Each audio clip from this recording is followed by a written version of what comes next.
Você está ouvindo Senai Infocast.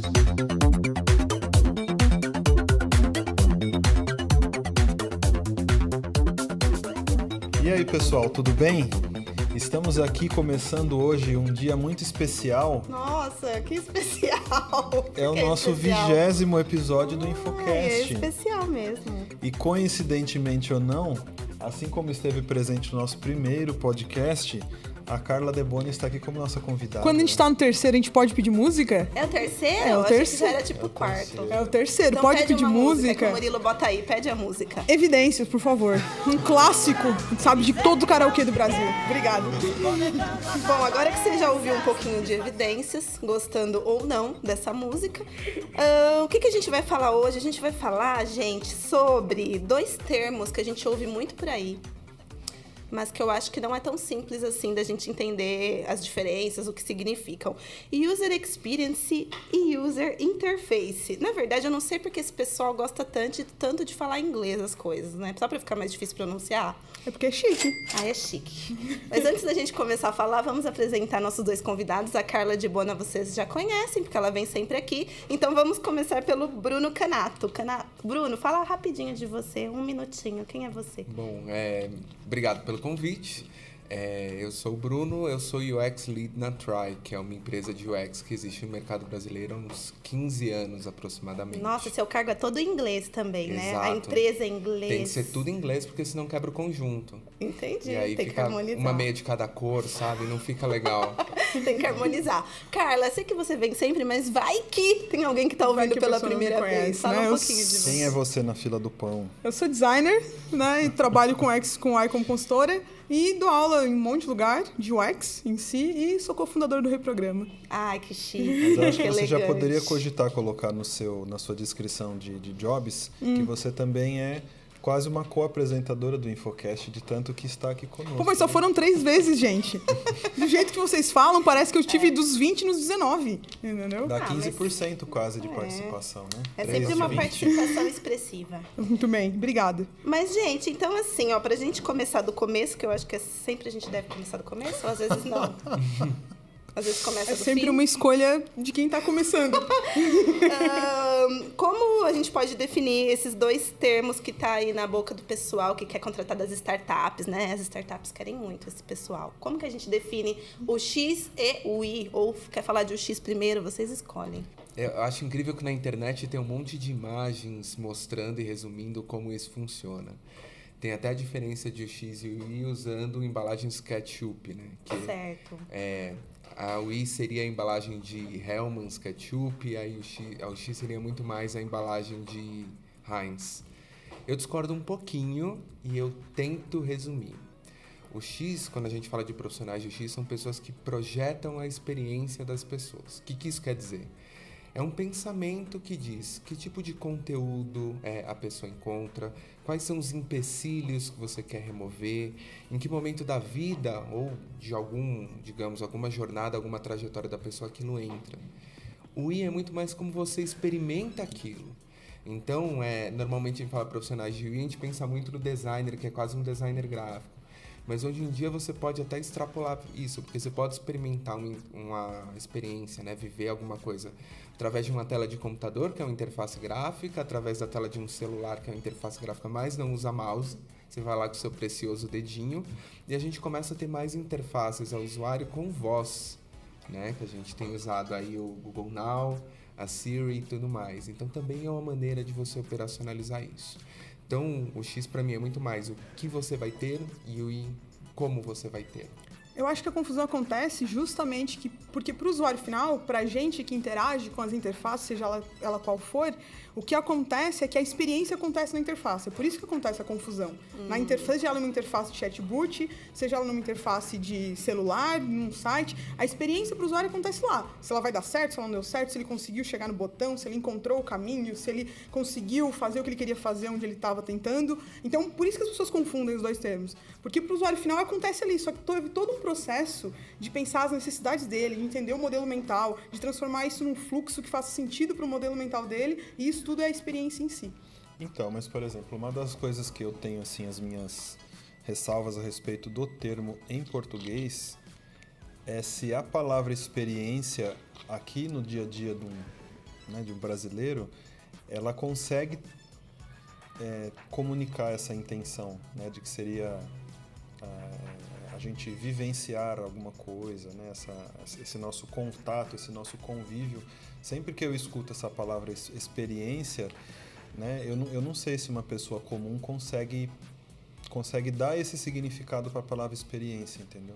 De que talvez um americano, uma pessoa que fala inglês, faça mais parte do vocabulário dela usar o experience para esse contexto do que a gente aqui, e que isso contribua para às vezes essa confusão que as pessoas fazem sobre o termo. Eu acho que a confusão do termo acontece também em outros mercados, ou outras línguas, assim, sabe? Acho que é uma confusão bem generalizada, mas porque, pra mim, por isso, assim, sabe? Porque é onde a experiência é tangibilizada. Mas você acha que teria uma outra palavra mais adequada, até pelo que de fato é a user experience, que ela poderia substituir por outra palavra que não fosse experiência? Na verdade, você falando isso, eu comecei a pensar várias coisas, né? De fato, se você ligar para um call center americano e falarem, tô com um problema na rede, aí a pessoa pergunta, have you experienced?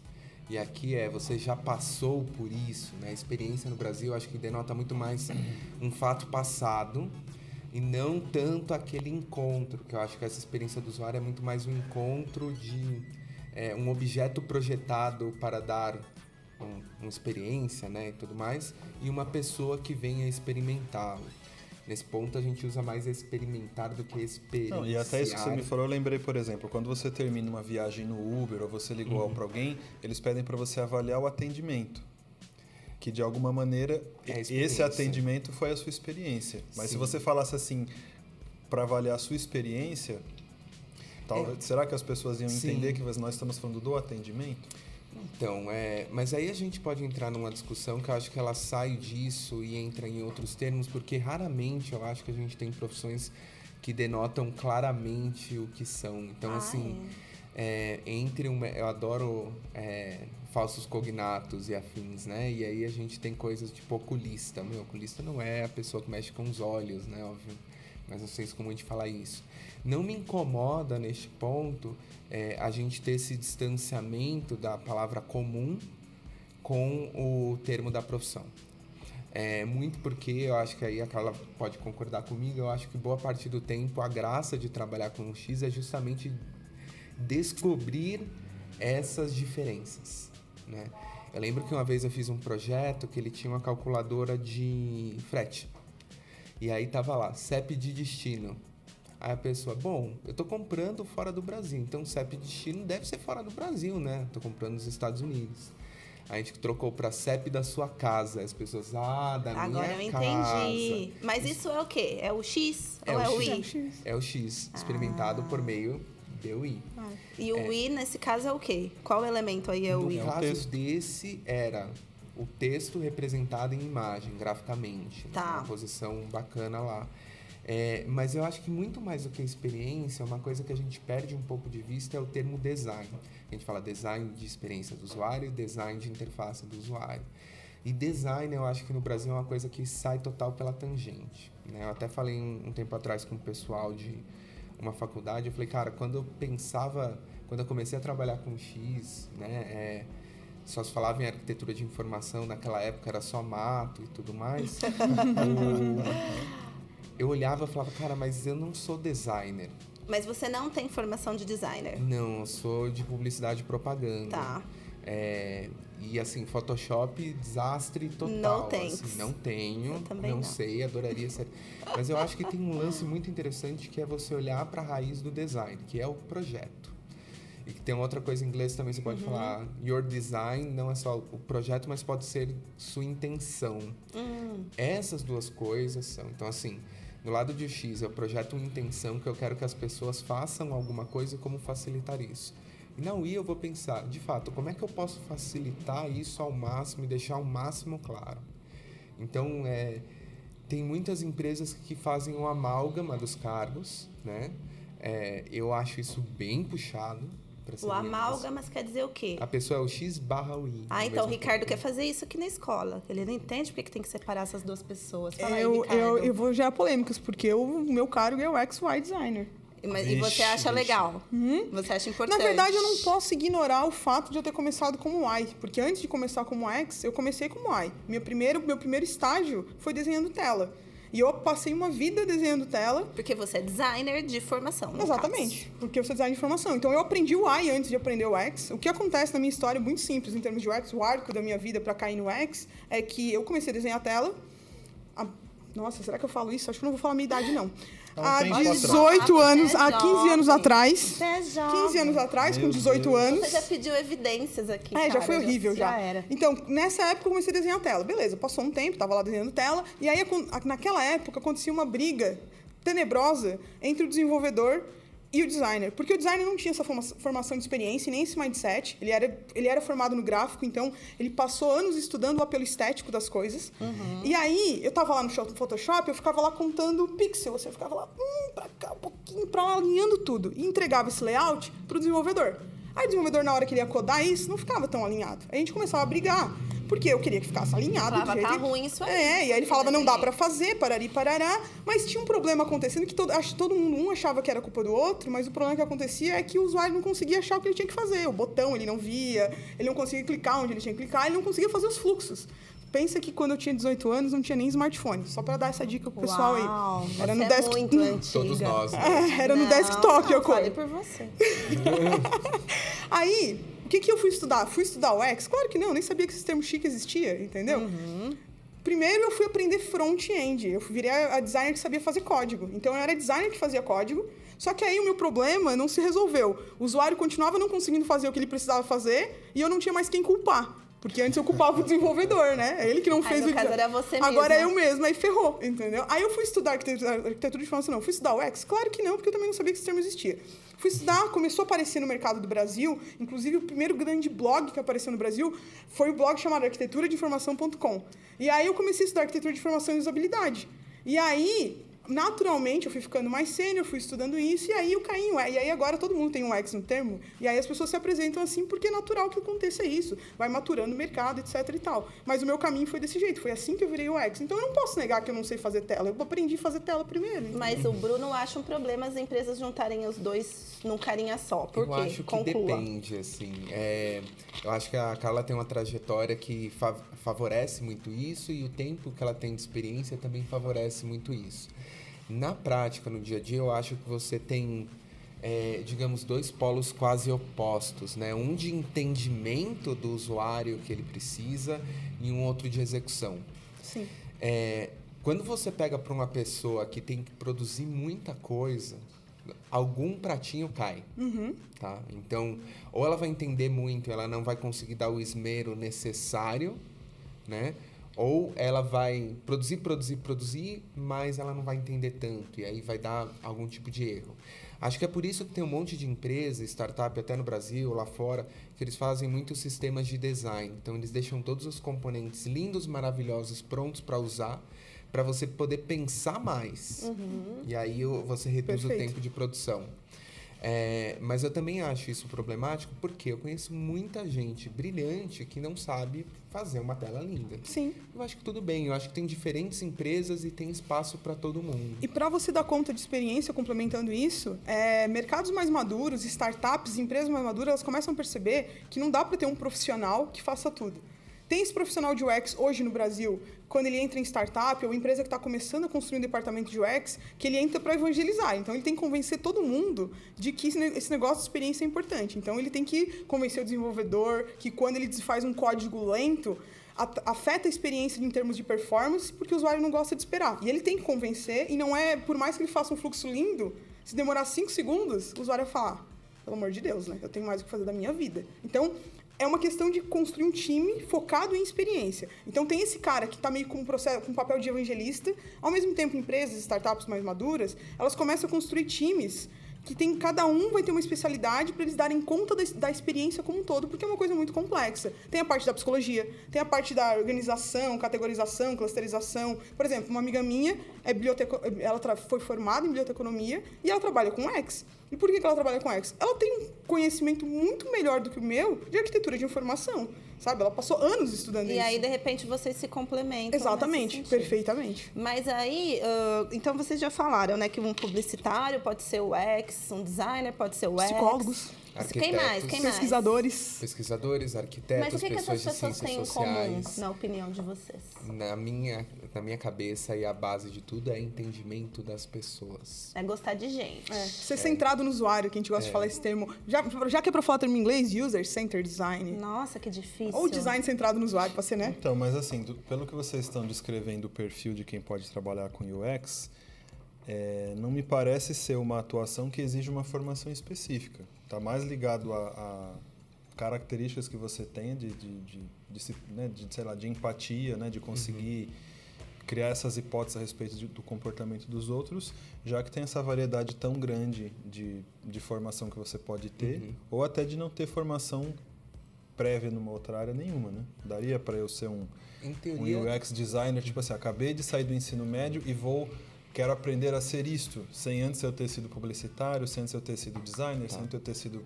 bibliotecário. Em teoria dá. Na prática, eu acho que como todas as coisas... Na verdade, acho que nessa sua pergunta vem duas coisas, né? Primeiro, eu acho que é cada vez mais comum as pessoas mudarem de profissão ao longo da vida. Então, você vê uma pessoa formada em engenharia ou uma pessoa formada em direito que se torna um excelente administrador de empresas. Isso existe. Isso explica um pouco dessas migrações que acontecem de outras áreas para dentro de UX. Por outro lado, eu acho que não tem, de fato, uma barra super bem estabelecida, mas para você operar bem, você vai ter que aprender várias coisas. Perfeito. Então, vou dar um exemplo de coisas que a gente carrega. Se uma pessoa é de ciências sociais ou de psicologia, ela sabe o que é uma etnografia, né? Uma pesquisa e conversar com pessoas, sabe conversar com pessoas. Essa é uma coisa. Se a pessoa é bibliotecária, ela entende tudo sobre organização, né? E categorização, e entender que a biblioteca ela é montada para atender as necessidades específicas de um conjunto de pessoas que as acessam. Bonito isso, né? Bonito. Então, a biblioteca do Senai, por exemplo, ela tem que atender as necessidades dos alunos do Senai. E já, acho que quando se constituiu biblioteca, já teve num processo de estudar como as pessoas encontram as coisas lá dentro, já que é o universo de muitas coisas que precisam ser achadas. Exatamente. Um publicitário Bom, eu vou pular esse capítulo. O publicitário não sabe nada, né? A gente percebe todos os dias no Brasil. O jornalista ele é muito bom porque ele sabe construir. Incríveis. Os jornalistas eles sabem construir histórias muito bem e eles entendem muito essa questão de levantamento de informação para criar o ângulo de uma história, que é essencial. Perfeito. O designer, às vezes eu fico com ódio de designer, mas você vai me entender, Ele Carla, queria muito ser designer, né, Carla? É porque às vezes eu vejo o designer deixando as coisas bonitas, aspas. Só que o design é muito mais, né? Sempre que você projeta alguma coisa, você coloca um viés para as pessoas usarem mais, usarem menos. A exemplo da gente aqui nessa mesa tomando água, eu não aguento, eu amo a minha garrafa. Ele tá com uma garrafa própria aqui, para vocês saberem. E ela tem um fecho magnético. Nossa. Pra não ficar caindo a tampinha na cara, no nariz, quando você tá bebendo. Eu acho isso de um brilhantismo enorme que só sente quem foi atrapalhado quando eu tava andando de bicicleta e tal, e fica a tampinha voando na cara. Mas quem que é responsável por essa funcionalidade da garrafa? É um designer. É um designer. Tá? É que essa coisa, um pouco assim, eu consigo entender o que acontece em UX e UI, porque eu fiz faculdade de design gráfico. E a minha eu fiz faculdade dos 20 aos 24 anos. Então, foi bem nessa... E nesse período, não tinha... Eu saí da faculdade, o smartphone estava começando a surgir no mundo, só para dar ideia desse negócio, né? Preciso datar isso porque toda a minha formação de design gráfico não teve nada relacionado à interface. Eu não tive um projeto relacionado à interface. No Brasil, naquela época, as coisas estavam se estruturando. Você trabalhava produto? Não, eu trabalhava design gráfico e eu já desenhava a tela. Lembra que eu falei que eu desenhava a tela, meu primeiro estágio. Mas por que a gente tinha um apelo estético e a gente não se preocupava tanto com a função e eu tive que estudar arquitetura de informação e usabilidade? Porque eu passei uma faculdade inteira, um curso técnico inteiro, aprendendo a lidar com o apelo estético. Então, eu estudei muito estética visual. E foi que eu comecei. E quando eu comecei a trabalhar com interface, a minha preocupação era essa. Era deixar bonito. E não que aquilo tinha que funcionar. Quem é do design de produto, esse conceito de experiência, de projetar e de colocar função é muito mais forte. Porque enquanto eu tive uma disciplina de ergonomia bem rasa, eles têm várias aulas de ergonomia para lidar com essa coisa de tem que ter uma função, tem que ser bem feito, tem que fazer sentido para o usuário. E aí, eu acho que a gente demorou muito, por exemplo, no design gráfico, a entender, por exemplo, um conceito que para o design de produto é super maduro, que é prototipação. O pessoal de design gráfico até faz prototipação, mas eles só foram entender esse conceito mesmo quando eles começaram a lidar com interface digital e com a experiência do usuário de ele usar e não conseguir entender. Enquanto o design de produto, ele sempre teve esse conceito de prototipar muito antes, de construir vários testes, para daí sim ter um produto que pudesse ser industrializado. Mas do ponto de vista do que ocorreu nesse meio tempo, você acha que o designer gráfico, o que o designer gráfico fazia antes? Revistas, jornais, panfletos. Marcas, e isso era meio estático, por isso que não exigia esse estudo de funcionalidade, você acha? Você acha que uma revista poderia ser repensada?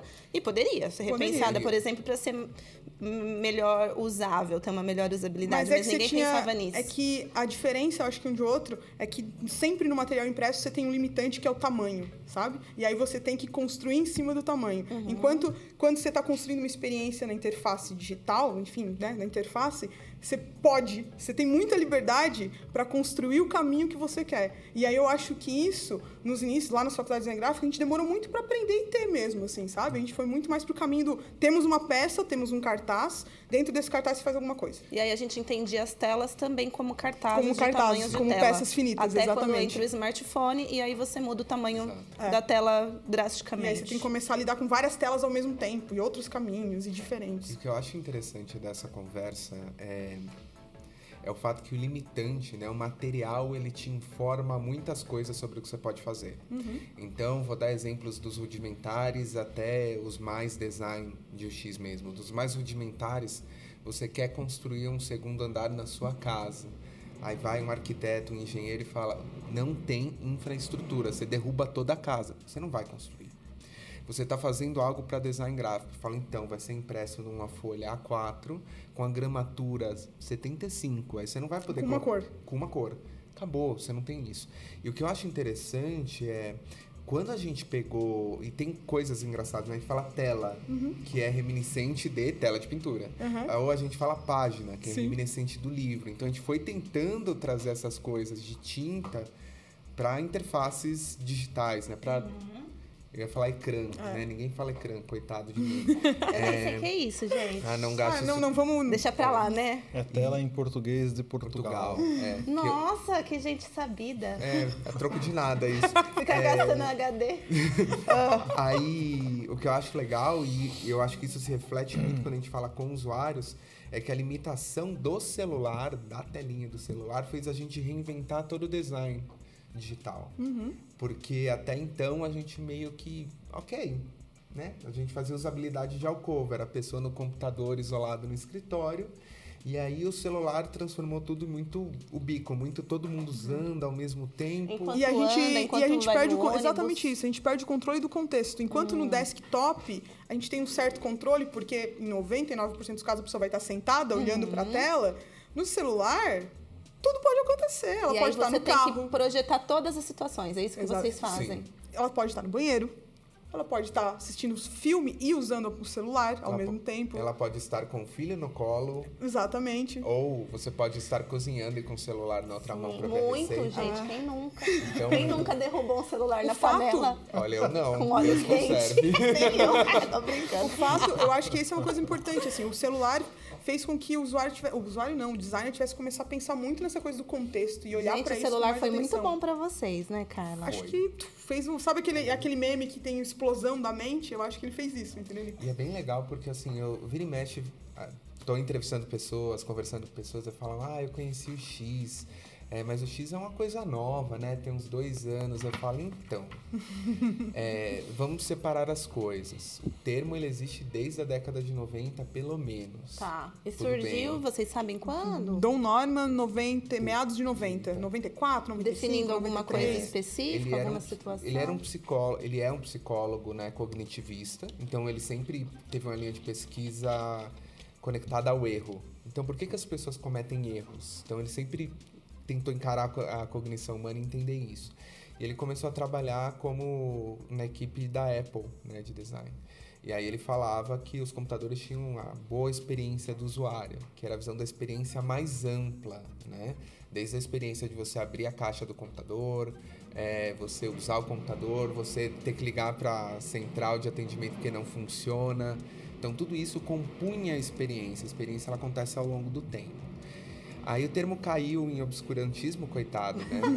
Mas, ninguém deu bola pra isso. Ninguém eu queria gastar dinheiro com esse cara. Mas aí o que eu acho que o smartphone, principalmente, aqui no Brasil e lá fora, muito com esse boom de startups e fazer dinheiro com isso, aí as pessoas falaram, opa, que bicho é esse?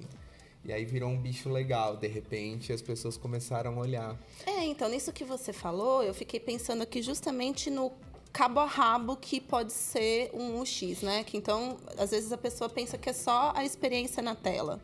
Não, ela pode ser a experiência de todo um serviço, de toda uma jornada. Tem 3 nesse momento, assim, quando a gente pensa no macro, mas assim, para deixar bem claro para as pessoas, tem 3 termos que geram confusões gigantescas.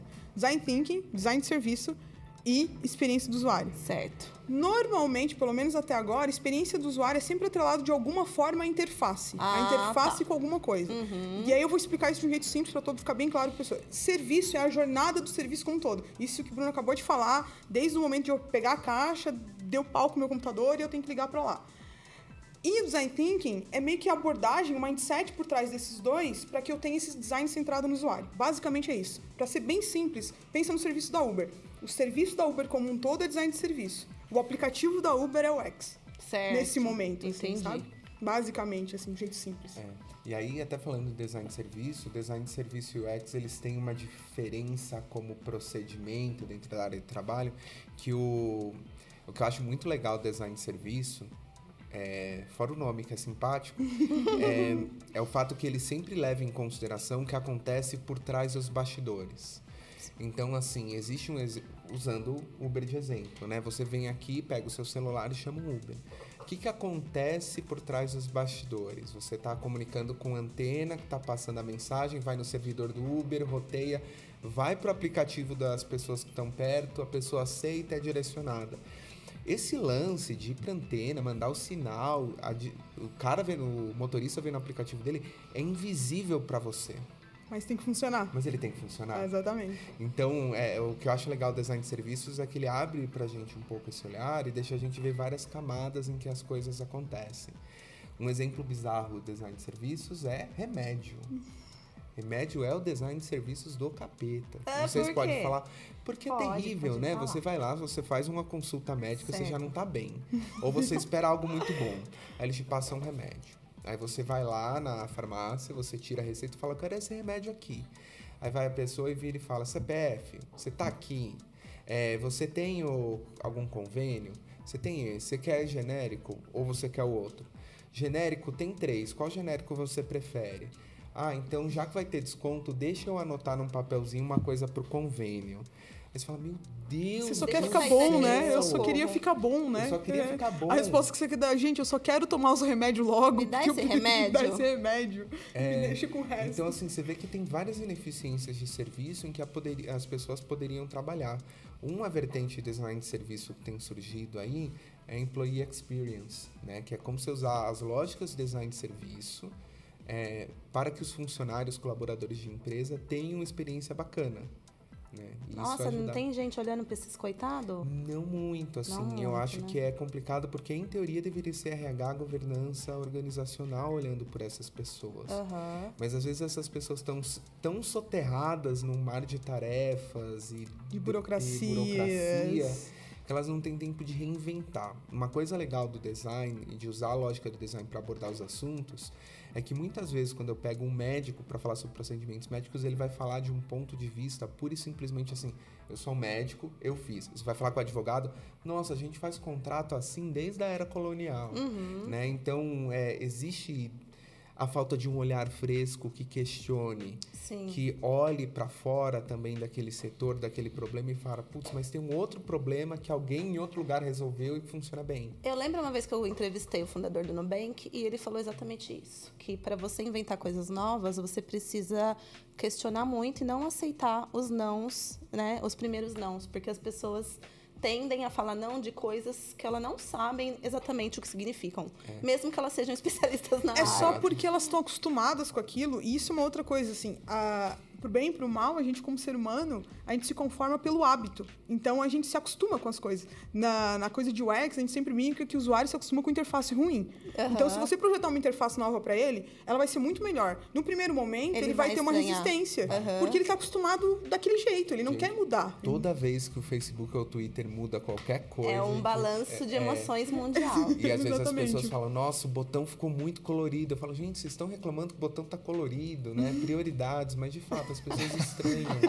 Porque se a gente for pensar em experiência e hábito, é que nem amarrar cadarço. Não sei se vocês tiveram dificuldade em amarrar cadarço, eu vou dizer que pra mim foi um desafio sim, quando eu era pequeno. Tadinho, tá bom. Eu não, pra mim não, mas eu tenho solidarizo. empatia. Mas assim, a princípio é uma tarefa muito difícil. Mas sabe por que deve ter sido difícil pra você? Quem te ensinou, com certeza ensinou com as duas bolinhas, que você tem que fazer 2 bolinhas em cada lado, não foi Sim, assim? mas depois eu aprendi o nó de canhoto. Aí eu fui aprender as 2 bolinhas muito mais tarde na vida. Mas o ponto é, hoje em dia eu consigo amarrar e desamarrar o cadarço sem sequer olhar. Sim. Né? E esse momento que eu entro em contato com alguma coisa, eu preciso me orientar para tomar uma decisão. Sempre que eu tenho uma mudança, eu tenho que me reorientar de novo. Né? Faz uma sacanagem com alguém aqui do Senai, quando a pessoa deixar o computador destravado, troca os ícones de lugar tal, que a pessoa vai cometer uns erros. Assim. Só de sacanagem, só como fala que é um teste de usabilidade, ver a percepção. Mas é isso, a gente se acostuma, a gente nem olha. Tem um caso bem emblemático que eu acho muito legal desses de mudanças que você não olhou para como o usuário ia reagir aquilo, que foi o YouTube. O YouTube, há uns anos atrás, eles usavam estrelinha para dar nota no vídeo, né? Era 5 estrelinhas. E aí eles olharam pro dado frio, dado que Nossa, eles Carla, tinham. você tá antiga mesmo, né? Hoje eu tô nostalgia. nostálgica, entendeu? Tô só nesse... Comecei com evidência, já comecei... Histórias da internet. Exato, com Carla Debona. anos Por favor, 70, coloca um mentira. violino no final, no fundo, assim. Mas enfim, o YouTube tinha 5 estrelinhas, tá? E eles olharam pra esse dado e perceberam que as pessoas, elas só usavam a primeira estrelinha ou a 5ª estrelinha. As do meio. 8 ou não 80. usavam. Era isso. Amo Ou você ou amava o odeio. vídeo, ou você odiava. Olharam pro dado frio e pensaram, imagina, então não precisa mais estrelinha, thumbs up, thumbs down, vai dar tudo certo. Dedão pra cima, dedão pra baixo, a gente vai arrasar. E eles colocaram. No momento que eles colocaram, eles tiraram a opção de escolha do usuário. Eu não usava, mas eu podia escolher 5. Agora eu só posso escolher pra cima ou pra baixo. Nossa, o YouTube naquela época foi massacrado. O TechCrunch, que é um blog super famoso de tecnologia, fez um post falando é um absurdo, onde já se viu. E tipo, agora ninguém nem mais lembra, só eu que tô contando nesse podcast. Eu vou deixar o Ricardo fazer alguma pessoas pergunta, super porque ele tá muito problematizando. quieto. Vai, Ricardo, sua vez. Eu estou aqui impressionado com as histórias todas que a Carla tá trazendo. Ele sempre, gente, ele é muito fã da Carla. Vai, põe a plaquinha, põe a plaquinha. Ele melhora Não. até o humor, fica mais Na sorridente. verdade, assim, o que eu também queria aproveitar para a gente pôr uma discussão, que talvez esteja nesse escopo da interface do usuário, é porque, como outros temas que a gente trouxe para discutir aqui, me passa a impressão que a gente só está trazendo um nome bonito para alguma coisa que, de certa forma, já era feito. Por exemplo, os objetos, né, os aparelhos, não apenas os computadores, eles já tinham uma interface. Acho que o próprio computador que a gente tem, o fato de você ter botões, né, aqueles controles que você usa para interagir, aquilo são metáforas de coisas que antes você tinha em painéis de máquinas, por exemplo. Né? A gente até, quando estava montando a pauta, ficou discutindo de que a fechadura da porta, ela é um tipo de interface, porque a Gabi se confunde, que ela não sabe se tem que girar para a esquerda ou para a direita para abrir. Difícil. E quando você tá com as 2 mãos cheias e a maçaneta redonda? É um problema, de fato. Então, assim, essa Mas questão sabe- de que quem pensava nisso, né, quem achou que, por exemplo, para você ligar a lâmpada, você tem que afundar um botão, Sempre, né? né? Tipo, de onde Sempre. surgiu a ideia de ter um botão mesmo, como... Porque não era uma coisa que... Eu imagino que a gente não tem o equivalente disso na natureza, né? de você ter um botão Não, que não. dispara ações. Mas hoje a gente já está Tô tentando ensinado. pensar e não tem. Se Cadê você o vê um biólogo? botão, Aham. você imagina que apertando aquele botão ele faz alguma coisa. Mas de onde surgiu essa ideia de ter um botão, entendeu? Ah, eu vou fazer uma piada antes, tá? Surgiu daquele filme lá do ET, entendeu? Quando as pessoas conectaram. Foi horrível. Foi horrível, gente. O que eu Horrível, acho- porque eu sou simpática. O que eu acho também interessante disso é o seguinte ponto, assim, de fato eu acho que isso é quase um retorno ao básico, porque se a gente olhar design de produto, sempre existiu. O botão para mim é o melhor exemplo, assim, porque eu acho que o botão, por um lado, ele é muito bom, por outro ele é muito perverso. Porque o botão deixa a gente muito mal acostumado. Então aqui, entrar num prédio de 3 andares e subir para o 3º andar é relativamente fácil, depende do humor, enfim. Quando eu estou subindo para um prédio de 100 andares, o meu esforço ele é completamente subvertido em relação ao apertar do botão. Minha noção de tempo e tudo mais. A gente está entrando num mundo em que... já está num mundo que está ficando cada vez mais complexo. Então, eu tenho cada vez mais bugiganga para cada vez mais coisas. Isso vai fazer com que eu perca a noção do esforço real das coisas. E eu já perdi completamente. Antes, vocês lembram como era 10 anos atrás para conseguir um táxi sem ir na rua? Você tinha que ligar para a rádio táxi. Eu era muito nova. A rádio táxi tinha que ligar de volta para você, confirmando ainda quanto tempo ia demorar. Se tinha. Você nem lembra disso, né, Gabi? Nossa, não é da minha época. Na Legal. verdade é mentira, que eu morava no interior mesmo, lá nem táxi tem até hoje. É uma charrete lá. Então, assim, eu acho que a gente acaba tendo que olhar para a complexidade do mundo, todas essas bugigangas, essas traquitanas, e falar, cara, eu tenho que passar uma régua mínima para as pessoas não ficarem de saco cheio. Porque o abandono é fácil, né?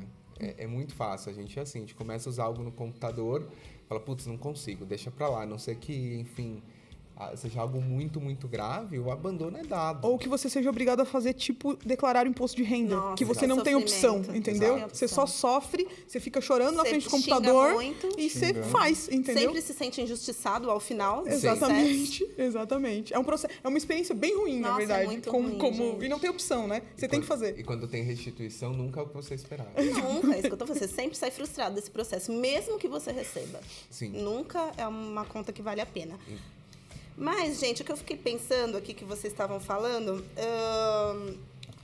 Eu queria fazer só um Vamos comentário pra terminar de você, contar Gabi. a história dele. Você falou sobre porta. Aham. Tem um vídeo, curiosamente, do Don Norman, esse cara que criou o termo de UX, que ele fala sobre a experiência de porta, como a experiência de porta é ruim, e ele fala que justamente a experiência de porta é ruim porque a nossa preocupação quando a gente está construindo uma porta é segurança, e não a experiência de abrir e fechar. É por isso que a gente vai continuar tendo várias experiências de portas ruins no mundo. Então, mas é sobre isso, então, o que eu queria entender? Vocês falaram um pouquinho do Uber, que parece que pensa muito nas questões de UX e design de serviços. Tem outras empresas que fazem isso com maestria, que eu acho que é sempre legal a gente saber quem faz muito bem e quem faz mal. Vocês também deram um exemplo aí de coisas ruins, 2? Airbnb. Muito bom. Muito e bom. por quê? Conta pra gente, onde está o design de serviços dessa situação? Primeiro que eles construíram um comportamento de duas pessoas que não se conhecem e conseguirem não se conhecerem e ficarem hospedados no mesmo lugar e todo mundo sobreviver. Eu acho isso... Primeiro, construir esse comportamento, porque se você falasse isso quando o Airbnb não existia, há uns 15, 20 anos atrás, falasse, então, eu vou ir para uma casa de uma pessoa que eu não conheço e eu vou ficar hospedado na casa dela. A sua mãe ia Tá falar, é louco, claro né? que você não vai fazer isso. E a pessoa que ia te receber ia falar, é óbvio que eu não vou receber uma pessoa que eu não sei quem é. Estranho. A menos que você fosse hippie, porque os hippies já fazem isso.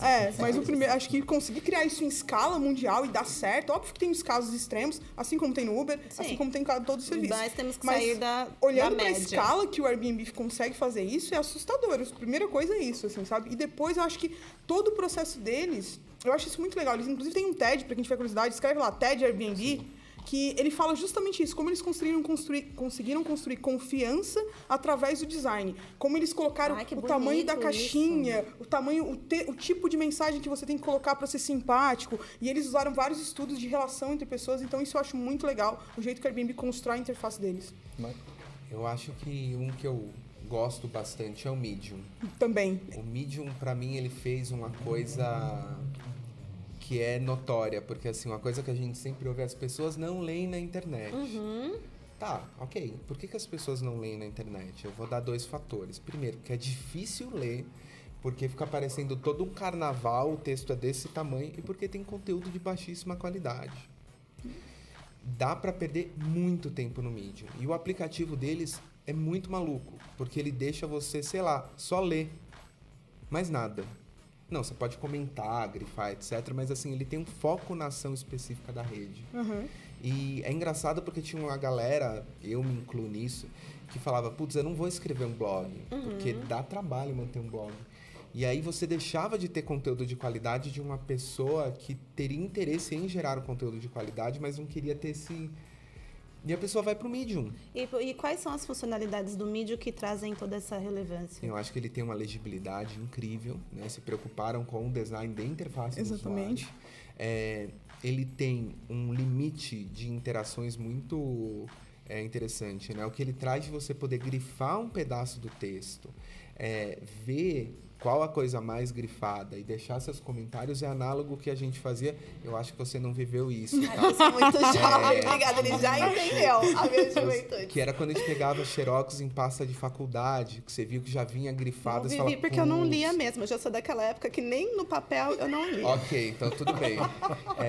E aí você grifava em cima e você tinha aquele momento de, putz, por que grifaram isso? E você poder voltar num texto e falar, putz, eu grifei isso. Então isso aqui, então ele te ajuda até em revisão. O fato dele conseguir trazer... A experiência de ler que a gente tinha. Eu acho isso muito legal. Mas uma coisa legal do Medium, que eu acho que vale a pena, ainda mais que eu sei que esse podcast bastante gente de parte técnica ouve, eu acho que o Medium, quem é front-end, deveria ler os posts que um dos caras da equipe de design escreveu, porque todas as coisas que eu pedia pro desenvolvedor, porque quando eu li aquele post dele, que ele escreveu contando como é que o Medium foi pensado, que tem uma programação por trás, Quem é que faz ele? uma análise, eu não lembro o nome dele. Mas como que busca isso aí no mundo? Medium Design. Vai estar lá os caras. Medium Design vai ter o blog deles. Por que eu tô falando deles? Porque sempre quando eu queria fazer um design lá no Photoshop, lá muito tempo atrás, Certo. e eu mandava pro front-end, ele falava, não dá pra fazer isso.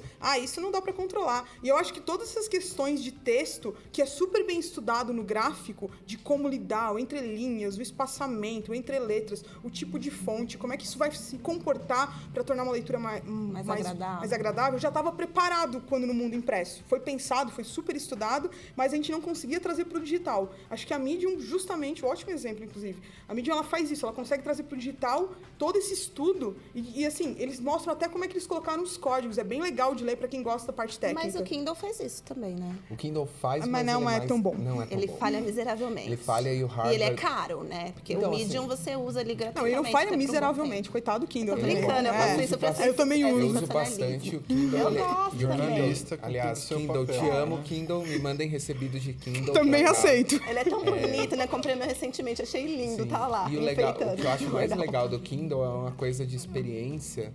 Ele tem uma série de experiências. A Amazon também, ela fomenta o ecossistema dela muito bem, né? Que eu não me sinto mais culpado de ver os livros se acumulando. E aí eu sei que por um lado capitalista e consumista isso é super ruim, tá?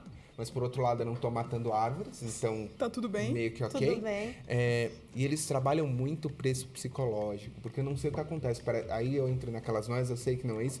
Parece que estão me escutando, estou numa reunião, falam tal livro, aí eu vou lá ver. Aí eu vou ver o livro impresso na Saraiva, putz, R$80. Caríssimo. Aí eu vou ver no Kindle, aí dá metade do preço. Eu falo, ganhei R$40. Com esses 40, eu não ganhei R$40, eu não gastei. Aí eu quero gastar, porque eu já ancorei, né, o pensamento. Né? Sim. Então isso de mostrar o preço cheio é uma super sacada psicológica. E eles que sabem todo fazer mundo com sabe todos. que é feito, mas todo mundo cai nessa. Exato, acho, né? Black Friday. Mas você tem Estamos que aí. lembrar daquele meme do pai do Cris, do Todo Mundo Deu Cris. Se eu não você gastar não nada. comprar, o desconto é maior. Exato. Tinha um amigo meu que, olha, eu nunca vou me esquecer. A mãe dele falava assim: tudo que você for comprar, você converte em quilos de arroz. É o lastro, né? E aí, realmente, entendeu? Pensa bem, até nos dias de hoje, que o arroz nem é tão barato mais. Ainda é muita coisa. Ainda são muitos é muito- arroz. Pra algumas coisas são Mas muitos olha, arroz. o que eu queria aproveitar e compartilhar a minha frustração com vocês, até que pelo que a Gabi falou do Kindle, é porque eu acho que um efeito colateral que a gente tem de hoje, a gente ter algumas empresas se preocupando com a experiência do usuário, é porque a gente começa como usuário a criar uma expectativa de qualidade de serviços e produtos que a gente ainda não tem em tudo que a gente interage. Então, por exemplo, se você é cliente da Nubank, você já começa a não tolerar se você também é cliente de outros bancos tradicionais. Se você usa o Airbnb, você, o dia que precisar usar uma rede de hotel tradicional, você vai ficar frustrado. Se você usa o Medium, talvez o dia que você for ler uma notícia num portal de notícias comum, você já fica cansado de tantas outras informações brigando pela sua atenção. É igual o paywall que eles inventaram, né, gente? Então, Tipo, eles inventaram um paywall sem antes trazer para as pessoas essa experiência maravilhosa de ler, né? Então, acho que o mindset é totalmente errado. Vocês acham né? que isso, de alguma maneira, vai criar uma pressão, né, do usuário em cima das empresas para que, né, quem não se preocupar com isso tenda a se tornar irrelevante com o tempo? Nossa, com certeza, sim. Eu gosto de lembrar muito que o poder que as experiências têm, com um exemplo que as pessoas esquecem, que é o Nike Plus. Não sei, né, se vocês conhecem, que ele é um aplicativo, não é bem um aplicativo, mas vamos lá, história antiga, nem tão antiga. Ele é um aplicativo que, em teoria, ele te ajuda a correr. Mas qual que é a história por trás dele? A Nike, ela era associada durante muito tempo a tênis de corrida, tênis de esporte, tá? Não sei se vocês conhecem muitos tênis de esporte, tênis de corrida. Ai, gente, olha bem pra minha cara, né? Óbvio que eu não. conheço Super mais atleta. por curiosidade, assim, né? Mas eles são um pouco exóticos, eles não são São geralmente bem coloridos, bem coloridos, né? tal. Coloridos. E aí a Nike falou, não, hoje em dia todo mundo é mais preocupado, vou fazer um tênis bem fashion. Aí eles fizeram um Nike Shox. Certo. Deu um rebote enorme com o público esportista. Eles detestaram? Óbvio que detestaram, acho que qualquer pessoa deveria detestar Nike Shox, mas o ponto dessa história é que, assim, enquanto eles investiram nessa camada de apelo estético, os concorrentes, eles seguiram em tecnologia de amortecimento. Eu ia falar refrigeração, não é refrigeração, óbvio, mas seria interessante. E aí, quando a Nike falou, não, eu preciso realmente voltar para a corrida, Não dava. tinha mais aderência, né? Aí o que eles fizeram? Eles falaram, talvez com um super corredor eu não consiga falar, mas e com quem quer começar a correr? Né? E aí eles colocaram um chipzinho dentro do tênis, ele mandava informação, sincronizava com o celular e deixava você ver o quanto você estava correndo, sua velocidade, o percurso, tereré, tereré, tereré. Então, ele acabou colocando, por meio dessa experiência relativamente barata de produzir, bem relativamente, tá? Barata de produzir, uma camada de serviço no produto dele que nenhum concorrente tinha. Sim. Porque o Saucony, o ASICS, qualquer coisa, eu não vou lembrar nenhuma outra marca nesse momento, eles não te ensinavam a correr, eles não te davam essa visibilidade. Você teria que comprar o quê? Um relógio da Garmin, mais não sei o quê, mais não sei o que lá. Você fala, putz, eu vou à falência, eu vou ter que trabalhar 10 anos para começar a correr. Sendo que corrida era para ser um esporte, né? Levantei da cama e saí. Exato. Corri. Então a Nike com isso ela acabou se tornando bem competitiva nisso, removendo uma barreira de entrada. Ela pro conseguiu esporte. voltar, então, com um público diferente. Com um público diferente, mas tudo bem. Afinal, acho que é o segundo esporte que mais cresce no mundo. Eu acho, uma coisa assim. Duas coisas para complementar essa pergunta que o Ricardo fez e para ajudar a construir essa estrutura. Primeiro que, assim, o usuário, ele não está comparando você com o concorrente, né? Eu acho que isso é uma coisa que é super importante a gente olhar. A gente está tendo uma experiência no Facebook, eu estou lá usando o Facebook, aí eu saio do Facebook, abro o app do meu banco, aí eu uso o app do banco, aí tive uma experiência ruim e eu estou comparando o meu banco não com o concorrente, porque eu nem tenho concorrente, acesso ao concorrente, eu nem sei como é que é. Estou comparando ele com o Facebook, estou comparando ele com o Netflix, estou comparando ele com o Medium, eu estou comparando ele com a experiência que eu tive antes e com o que eu vou ter depois. E aí, isso começa a fazer com que a concorrência entre num outro nível, na verdade, né?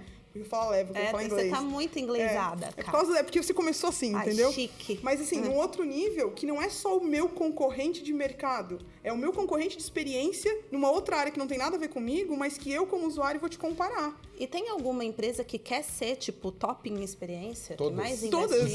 Eu acho que assim... Todas, mas eu acho que não. Tipo, no Brasil mesmo, a gente ainda tem muito serviço muito ruim. Não, mas eu acho que assim, todas as empresas, o que eu acho que tá acontecendo? Pra mim, tanto que eu sempre, quando eu começo a dar aula de UX, a primeira coisa que eu falo, beleza, entender o que é o UX é fácil. O que a gente tem que entender, e talvez seja a pergunta de 1 milhão, é por que o UX tá tão falado? Por que as empresas só falam nisso? Por que os grandes bancos do Brasil estão criando departamentos gigantescos de UX? E aí eu acho que o que está acontecendo é, primeiro, o usuário está muito mais maduro, a concorrência está muito maior e tecnologia virou commodity. E quando eu digo isso, não quer dizer que a tecnologia de ponta, a inovação virou commodity. Não é essa. É a tecnologia que a gente tem acesso. Essa é commodity. Porque pensa na diferença do Uber, 99, Cabify e Lady Drivers. É praticamente o mesmo serviço, é praticamente a mesma tecnologia, e eu escolho um ou outro por alguma coisa nesse processo de experiência que faz com que eu queira um momento a Lady Drives, à noite, por exemplo, eu que sou mulher, e que eu use o Uber quando eu estou com pressa. E eu estou buscando outras experiências, mas o serviço, a tecnologia é a mesma. Tanto que eu sempre dou esse exemplo, o Snapchat se lançou no mercado. Todo mundo queria usar o Snapchat, todo mundo feliz, eu não sabia usar aquilo porque não tinha botão, e eu tinha aprendido a interagir com a interface por botão, e aí tinha que ser usar slide. Eu escrevi no Google, né? Falei, como usar o Snapchat. A Clarissa, nossa produtora, ela ficava me mandando umas mensagens sempre que eu tentava responder. Eu nunca conseguia mandar o que eu queria, entendeu? Tipo, eu mandava qualquer outra coisa. Tanto que o Snapchat teve uma hora, porque as pessoas não conseguiam usar, que ele adicionou botõezinhos no cantinho pra tornar essa experiência mais fácil pra todo mundo. Tem coisa pra esquerda, tem coisa pra direita. Não, e porque, né, a mãe, a avó, a tia, a Carla entrou no Snapchat, então tinha que ajudar esse povo, entendeu? Não, a Gabi é nova, a Gabi é Sou jovem. mais jovem, gente. Mas a sua geração devia saber mexer no Snapchat. Por quê? Ué, Não é Nativo digital. 98, depois. Ops, acho que eu fui pega. Ops, deu errado. Deu ruim, Gabi. Snapchat. Mas assim, no caso do Snapchat. Aí o Snapchat tava lá bombando, todo mundo migrando de rede social. Aí o Mark Zuckerberg, Marquinho, foi lá e falou, quero te comprar. O Snapchat falou, não vou me vender. Marquinho voltou pro prédio dele, chamado Facebook, e falou, tá bom então, né? Vou acabar com vocês. Faço meu. Tem uns desenvolvedores aí desmotivados, eu tenho um desafio pra vocês. Copie a feature do Snapchat, coloquem tudo que eu puder colocar, entendeu? Coloca até no Office. Aí alguém falou, Marquinho, o Office não é seu. Ah, então só coloca no WhatsApp, no Instagram e no Facebook. Poxa, como que ainda não compramos o Office? Faça a proposta. Foi tipo isso, entendeu? E eu acho que tem uma outra coisa que se soma a isso, de fato, eu acho que a tecnologia ela tá mais ubíqua, eu acho que em teste de usabilidade, assim, toda vez que vem um cliente pedindo, eu até reviro os olhos, que ele fala, quero testar no celular e eu quero testar no computador, especialmente no celular, mas celular, a pessoa que é uma classe social mais baixa ou uma pessoa mais velha não vai saber usar, muito pelo contrário, pelo celular sabe, pelo computador não. Então, isso fomenta todo mundo a ter algo preparado. Mas eu acho que do outro lado, que é o lado mais mercado, você vê que as empresas que estão sendo mais faladas nos últimos 5, 10 anos não são a Coca-Cola, não são a Microsoft, não é a Siemens. Onde está a Siemens? Né? Saudades tá vivona. Nokia. Saudades Nokia. Saudades Nokia. Estão todas vivas, celulares da Nokia ainda perfeitos, intocados, com a bateria que não é recarregada há uns 10 anos. Mas o lance que é assim, se você for pensar o que é ser legal socialmente, era na década de 50, James Dean. Década de 60, hippies. Década de 70, disco. Década de 80, ser punk e tal, né? Agora, você ser empreendedor, dono de startup. Ai, chatos essa gente, né? Não vamos nem começar a falar disso, que nós Eu não vamos, tô olha, defendendo. ninguém, né? Traumas. Mas Eu uma não coisa... sei como seria se meu filho ou filha um Imagina, dia fosse. se ele falar pra você assim, ó, a menos que seja rico e tenha, tipo, 300 mil pra ele começar. É uma possibilidade. Mas imagina que você não tem os 300 mil e ele chega e fala assim, pai, eu não vou estudar, entendeu? Vou abrir meu próprio negócio, quero empreender. Eu tenho um filho. Eu vou só aguardar o dia que o até Antônio parei estiver de lá no falar. LinkedIn. Né? Porque, gente, a maternidade é cuspir na testa todos os dias. Então eu interrompi minha fala por aqui. Tá? Mas- Enfim, não. Gente, quem deixou o seu telefone ligado? Não tem user experience aqui nessa sala. Calma, preciso falar uma coisa. Atende. Oi, alô? Alô, quem é? Temos um ouvinte aí querendo falar com a gente. Sobre experiência, sua pergunta? Qual a sua dúvida, Fala a sua Fernando de cidade Santos? primeiro. Qual que é a sua cidade? Não, não vai rolar, não. Não, gente, na verdade é engano, porque sempre toca engano nesse telefone. Não foi, deu ruim. Qual é a pergunta da nossa ouvinte, Clarissa? Ai, gente, burocracias. Bruno tem reunião lá. Deixa eu só fazer um comentário que eu acho que é legal. Tá. Para quem tiver curiosidade, querer entender um pouco por que as empresas estão focando em design e experiência, tem um documentário chamado Design Disruptors. E se você quiser acessar o site, é designdisruptors.com.